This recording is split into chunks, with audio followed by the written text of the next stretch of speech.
We saw some interviews from Trump supporters outside Donald Trump's Rome, Georgia rally this weekend, and they admit what we have long suspected. Their reasons for voting for Donald Trump are completely backwards. If they actually cared about the things they claim to care about, they should not be voting for Donald Trump. They should be voting for President Joe Biden. We start with a woman at Donald Trump's rally. This is, if this didn't have life altering consequences for millions of people, we could just laugh it off and say, ha ha, how uninformed these people are. Here's a woman who says she supports Trump. I hope you're sitting down for this.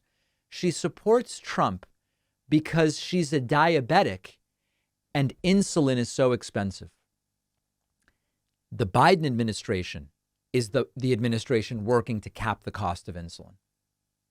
It's the Biden administration that cares about that.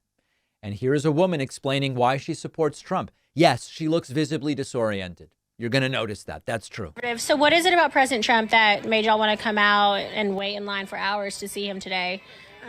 Me specifically, I'm type 1 diabetic. So anytime that I have to get insulin, it's really hard It's very expensive. And I believe that Trump has done, what he can to help. And it's really appreciative. So she really appreciates what Trump has done on insulin.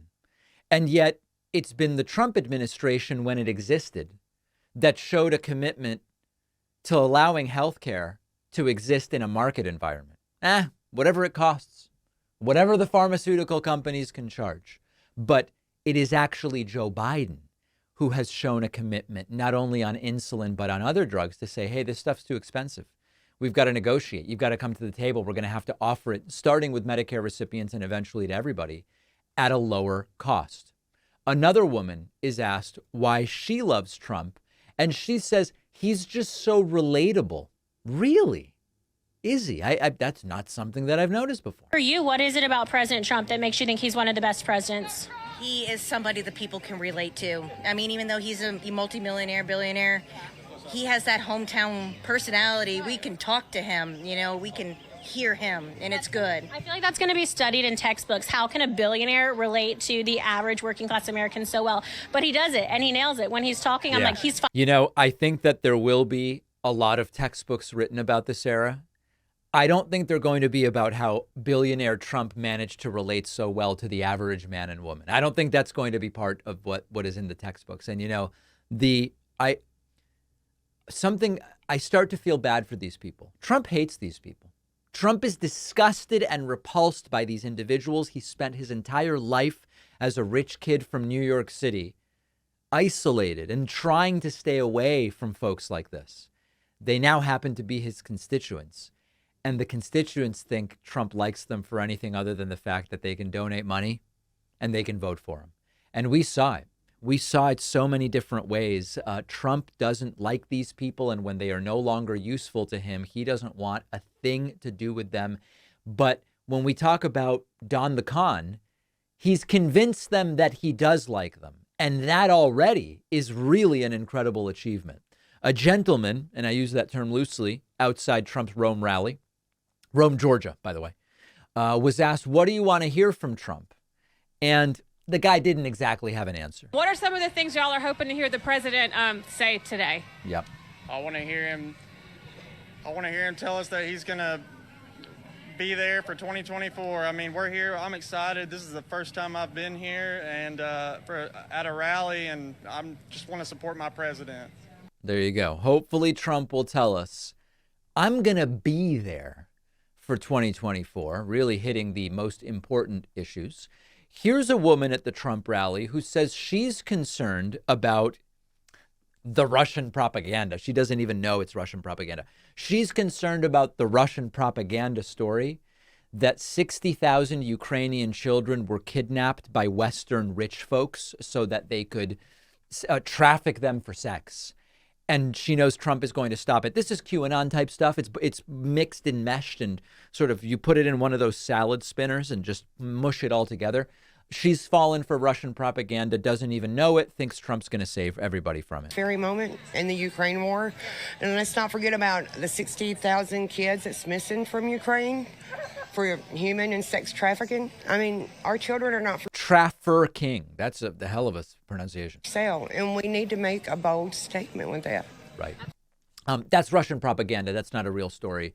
She completely fell for it. And again, if you can create fake problems that then you can solve, that's a genius way to propagandize to voters, because there are real problems, right? What do we do about income inequality and wealth inequality in the country? That's a real problem. Trump has no, it's not even clear Trump wants to solve it, but he certainly has no solution to it. So it makes it more difficult to propagandize. If you can make up a problem and then say, I will solve it, then you go, oh, I fixed it.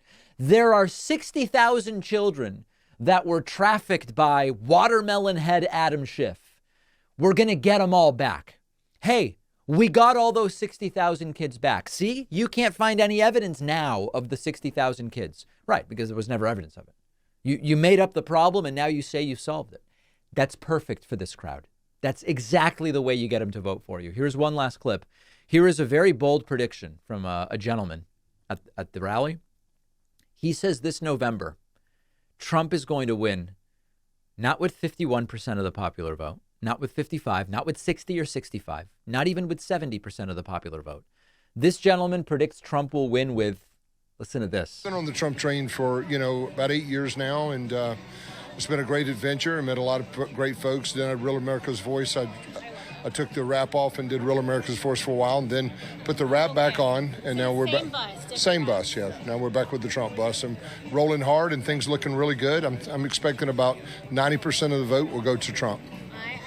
I think 90% of the vote, this gentleman believes, is going to go to Donald Trump in November. Now, I want to address this as if it's a serious thing. Do you think this guy is so disconnected from the reality of American politics and the impossibility of Trump or Biden getting 90% of the vote that he thinks it's something that really could happen? Does this guy really think either candidate could get 90% of the vote?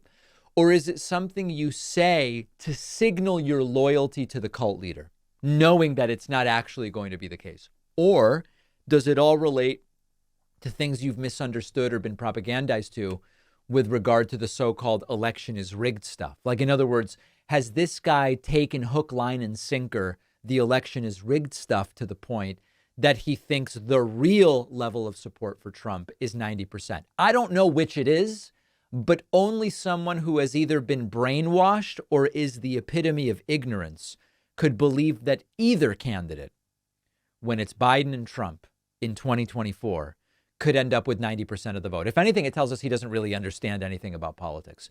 Let me know your thoughts. An insane weekend in Rome, Georgia. We will take a break.